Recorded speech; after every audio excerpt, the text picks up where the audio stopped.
Hello everyone, this is Shankar Pratap Singh and you are watching SPS Astrology। दोस्तों, आज मैं आपको बताने वाला हूं एक ऐसे चार्ट के बारे में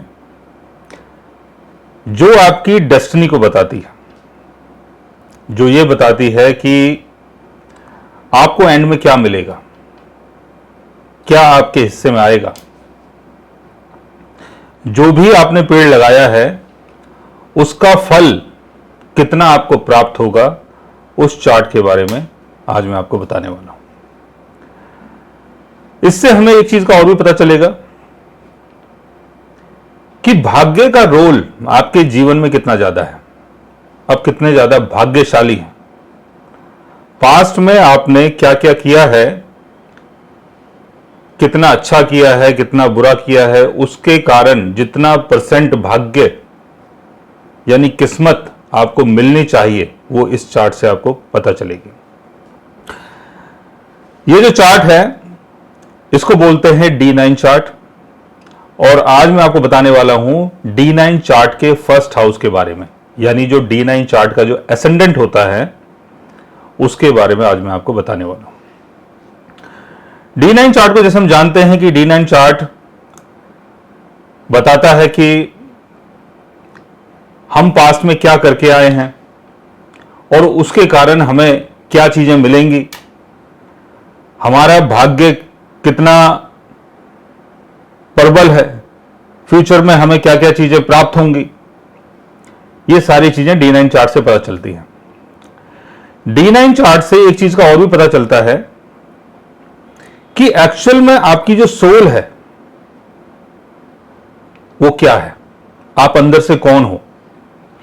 जैसे D1 जो चार्ट है वो आपकी बाहरी पर्सनालिटी को दिखाता है, यानी आउटर शेल को दिखाता है, लेकिन जो D9 चार्ट है वो आपके इनर पर्सनालिटी को दिखाता है कि आप अंदर से कैसे इंसान हैं, आप कौन हैं। D9 चार्ट को प्लेनेटरी स्ट्रेंथ के लिए भी देखा जाता है। जैसे D1 चार्ट में अगर कोई प्लेनेट वीक पोजीशन में है, लेकिन D9 चार्ट में अगर वो स्ट्रांग पोजीशन में है तो वो स्ट्रांग माना जाएगा। D9 चार्ट में अगर वीनस अच्छी पोजीशन में है, लेकिन D1 चार्ट में अगर वीनस खराब पोजीशन में है तो इनिशियल लाइफ में आपकी जो मैरिटल लाइफ है उसमें प्रॉब्लम रहेगी, लेकिन आगे चल के उसमें सुधार आ जाएगा। लेकिन D9 चार्ट में अगर प्लेनेटरी पोजीशन बिगड़ जाती है, यानी प्लैनेट्स अगर आपके वीक हो जाते हैं, तो हो सकता है कि D1 चार्ट आपका बहुत स्ट्रांग हो, वहां पर वीनस आपका एक्सल्टेशन में हो, यहां पर वीनस आपका 6th हाउस में प्लेस्ड है, राहु शनि केतु के साथ प्लेस्ड है, तो शादी का जो एंड होगा, प्रेम संबंधों का जो एंड होगा वो बहुत खराब होगा। तो यानी जो D9 चार्ट है वो हमारे जीवन का फ्रूट है, फल है। जो फल हमारे हाथ लगेगा वो आपका D9 चार्ट है। D9 चार्ट को मैरिज के लिए भी देखा जाता है कि आपकी जो मैरिज है वो कितनी फ्रूटफुल होगी, मैरिज आपकी चलेगी नहीं चलेगी, और मैरिज के बाद आपके जीवन में क्या क्या प्रोग्रेस आएगी, आप कितनी तरक्की करेंगे या तरक्की नहीं करेंगे, या आपकी सोल के अंदर क्या क्या बदलाव आएगा, यह भी D9 चार्ट से देखा जाता है। तो D9 चार्ट की इंपॉर्टेंस बहुत ज्यादा है।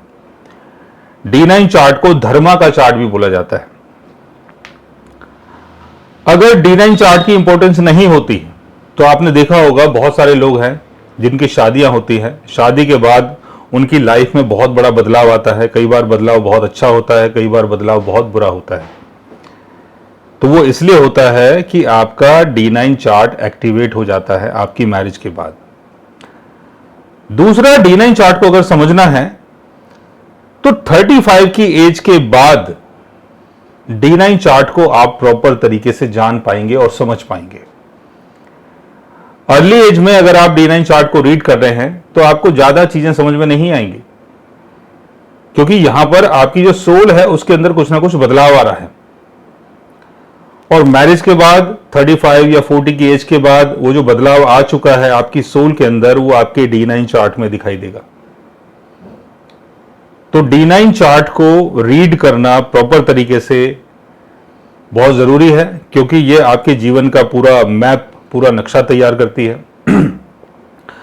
अब इसका जो फर्स्ट हाउस है उसका भी अलग अपना रोल है, अलग उसका कमाल है। जैसे D1 चार्ट यानी लगना चार्ट जिसको हम बोलते हैं, उसका जो फर्स्ट हाउस होता है उसका संबंध आपकी पर्सनालिटी से होता है। बाकी second house, third house, fourth house, fifth house, sixth house, ये सारी चीजें आपसे जुड़ी हुई चीजें हैं जो आपके लिए उपलब्ध हैं। जैसे second house family, value, wealth, speech, third house communication, short distance travel, fourth house आपका घर, सुख से संबंधित चीजें। तो ये सारी चीजें किससे जुड़ी हुई है? आपके फर्स्ट हाउस से। तो इन सारी चीजों का भोग कौन कर रहा है? आपका फर्स्ट हाउस।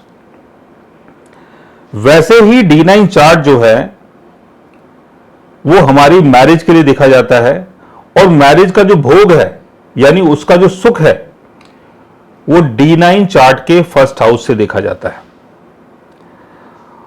और आपके जीवन में, आपके बास्केट में कितने फल आपकी झोली में आएंगे और उन फलों का आप भोग कर पाएंगे कि नहीं कर पाएंगे, यह भी D9 चार्ट के फर्स्ट हाउस से ही देखा जाता है।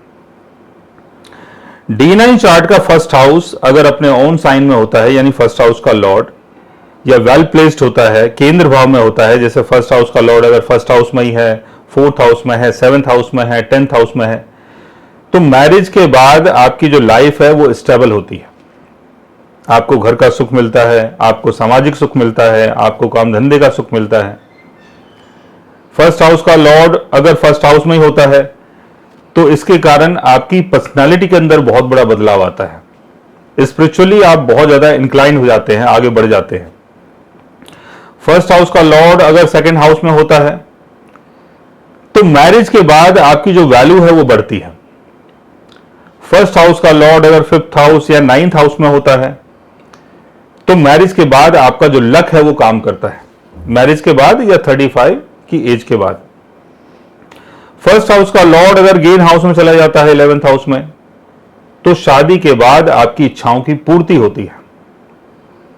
फर्स्ट हाउस का लॉर्ड अगर 6th house, 8th house, 12th house में चला जाता है तो शादी के बाद कई बार बहुत स्ट्रगल होता है और कई बार सेपरेशन भी होता है, क्योंकि फर्स्ट हाउस जो है वो हमारी पूरी कुंडली को भोग करता है। मतलब पूरी कुंडली को जो भोग कर रहा है, उसको जो यूज कर रहा है, वो कुंडली का फर्स्ट हाउस है।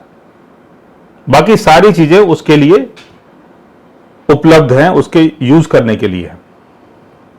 फर्स्ट हाउस में अगर सन की प्लेसमेंट होती है तो मैरिज के अंदर डोमिनेंस, ईगो, अथॉरिटी, ये सारी चीजें आ जाती हैं। कई बार आप सोचते हैं कि आप अपने पार्टनर को अपने हिसाब से चलाएं, अपने कंट्रोल में रखें।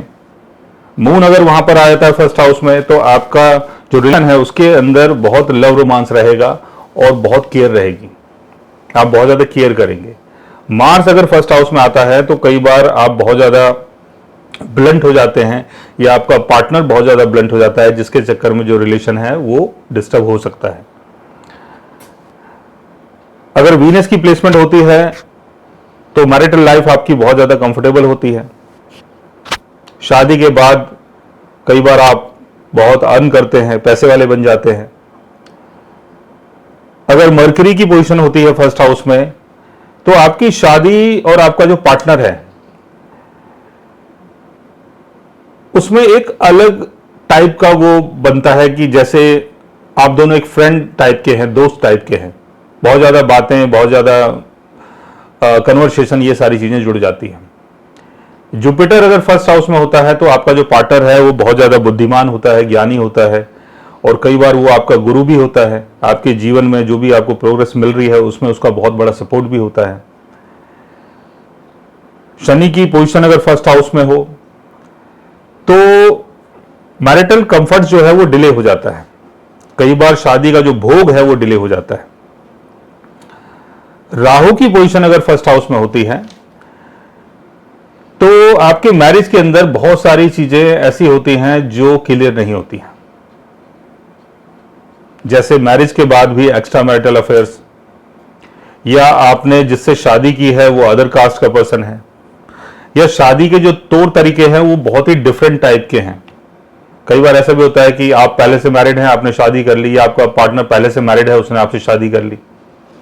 केतु की प्लेसमेंट अगर फर्स्ट हाउस में होती है तो ये मैरिटल कंफर्ट को थोड़ा सा बिगाड़ देता है, क्योंकि केतु आपके मन के अंदर, आपके पार्टनर के मन के अंदर डिटैचमेंट लेके आता है।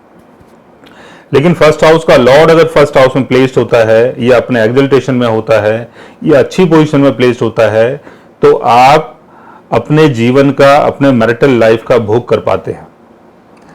आपके D1 चार्ट में अगर 7th हाउस आपका बिगड़ा हुआ है, या वीनस आपका डिस्टर्ब्ड है, बिगड़ा हुआ है, या अफ्लिक्टेड है किसी कारण से, लेकिन आपके D9 चार्ट में फर्स्ट हाउस का लॉर्ड अगर अच्छी पोजीशन में है, वेल प्लेस्ड है, और 7th हाउस का लॉर्ड भी अगर बहुत अच्छा है, तो हो सकता है कि शुरुआती जीवन में काफी स्ट्रगल हो,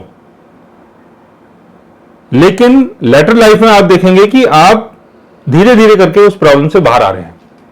यानी आपकी जो मैरिटल कंडीशन है उसमें कुछ सुधार आ रहा है, कुछ बदलाव आ रहा है। तो D9 चार्ट को प्रॉपर तरीके से देखें, और इसका जो फर्स्ट हाउस होता है वो आपके पूरे D9 चार्ट की जितनी भी चीजें होती हैं उसका भोग करता है, क्योंकि फर्स्ट हाउस से ही सेटिस्फैक्शन देखा जाता है कि आप अपनी मैरिटल लाइफ में कितने सेटिस्फाई हैं या कितने नहीं हैं। अगर फर्स्ट हाउस का लॉर्ड अफ्लिक्टेड होता है, वीक पोजीशन में होता है, 6th house, 8th house, 12th house में चला जाता है, या फर्स्ट हाउस के ऊपर मैलेफिक प्लैनेट्स का अगर एस्पेक्ट आता है, या फर्स्ट हाउस का लॉर्ड अगर मैलेफिक प्लैनेट्स के साथ कहीं पर प्लेस्ड होता है, या पाप कर्त्री में आपका फर्स्ट हाउस गिर जाता है, तो आपकी जो मैरिटल लाइफ है वो चल नहीं पाती है और बहुत सारी परेशानियों का सामना करना पड़ता है। सो गाइस, आज मैंने आपको बताया D9 चार्ट के फर्स्ट हाउस के बारे में। अगर आप भी जानना चाहते हैं अपने D9 चार्ट के बारे में, तो उसके लिए आप हमारे चैनल को सब्सक्राइब कर सकते हैं। और अगर आप हमसे बात करना चाहें, कंसल्ट करना चाहें, पर्सनली हमसे मिलना चाहें, तो आप हमारे व्हाट्सएप के थ्रू, ईमेल आईडी के थ्रू हमसे मिल भी सकते हैं, बात भी कर सकते हैं, और गाइज आप हमारे साथ कंसल्ट भी कर सकते हैं। So guys, take care, love you all and good bye.